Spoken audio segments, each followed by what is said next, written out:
एक बार की बात है। एक गांव में रमेश नाम का एक गरीब लड़का रहता था। उसके पिता एक किसान थे, लेकिन खेती से ज़्यादा आमदनी नहीं होती थी। रमेश पढ़ाई में बहुत होशियार था, लेकिन पैसों की कमी के कारण उसकी पढ़ाई अधर में लटक गई।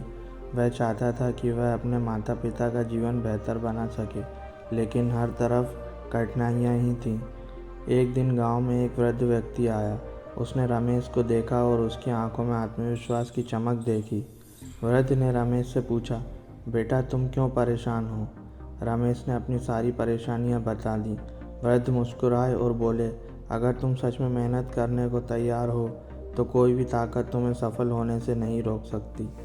रमेश को वृद्ध की बात समझ नहीं आई। तब वृद्ध ने एक कहानी सुनाई। एक बार एक छोटा मेंढक कुएं में गिर गया। वह बाहर निकलने की बहुत कोशिश करता रहा, लेकिन हर बार फिसलकर नीचे गिर जाता। कुएं के बाहर खड़े बाकी मेंढक उसे बार बार कहते, तुम कभी बाहर नहीं निकल पाओगे, यह असंभव है।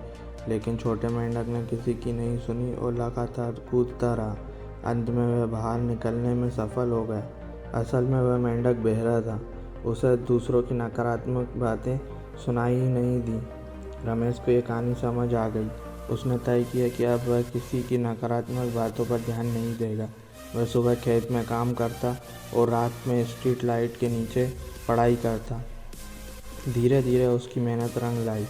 उसने गांव में टॉप किया और स्कॉलरशिप पाकर शहर में पढ़ने चला गया। सालों बाद वही रमेश एक बड़ा इंजीनियर बन गया और अपने माता पिता को अच्छे जीवन की सौगात दी। जब वह गांव लौटा तो लोग उसे देखकर दंग रह गए।